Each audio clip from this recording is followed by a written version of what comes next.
Hey guys, so this video is about Maze General Shop and what you want to purchase from it. So Maze General Shop is located in Orville. You can get through it either through the portal or just walking over to it. And there's a number of items that can randomly appear in the shop. It resets once every hour from the time that you check the shop. So it doesn't reset at 12 o'clock, 1 o'clock, 2 o'clock. But if you check it at 12 o'clock, it will then reset at 1 o'clock. If you check it again at 1, it will reset at 2. But if you check it at 1:30, it'll reset at 2:30, and so forth. Now, there's a number of good items in here, but there's also a bunch of bad items. So try to ignore all equipment that is sold in the shop. It's not worth it to buy because you cannot see what the stats that it comes with are. It also doesn't sell legendary equipment, which is what the endgame equipment you'd be looking for is anyways.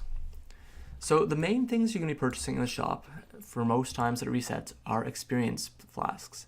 Empty flasks experience, small, extra large, deluxe.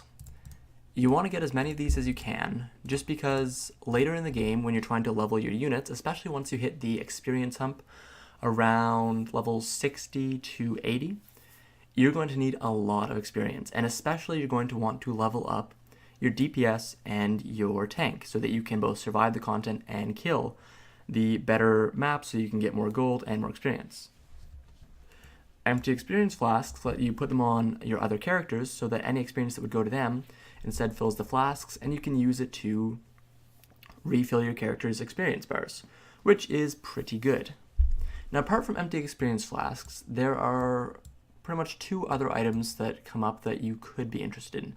You can ignore magic powder because currently it is overpriced, but they have stated that they're planning to revamp all the prices in the shop to make them more worthwhile to purchase certain items.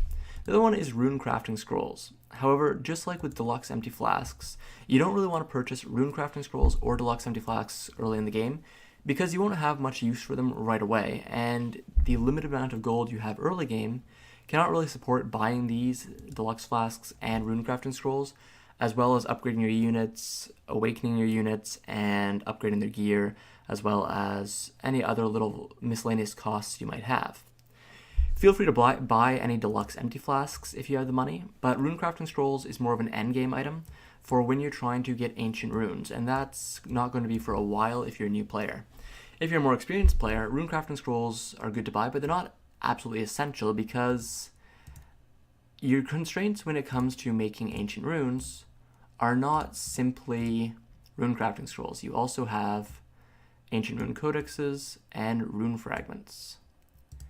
So as you can see, I have enough scrolls right now to use up all my rune fragments, and so I can just get the runes. And the reason you're going to need a lot of these is because it's totally random which ancient runes you'll get. Oh, I got a crit rune. That's actually pretty good. But that's actually not bad. Especially because you want 1 or 2 attack runes for most characters' unique weapons, you're going to need a lot of those. So apart from that, there's not too much else that the shop has that's really valuable. You can reset the shop, but it costs 50 rubies every time you do it, and it's better just to wait out the hour and try to check back in as much as possible for new items.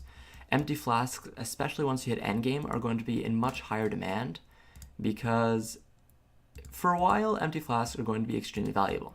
So once you hit at level 80 with your main team and you're trying to level up other units, you're going to run through empty flasks like crazy because level 80s still get experience, but, well, they still take experience, their share of the experience, but it goes to +0. So if you want them to actually gain the experience, you only have really 2 options.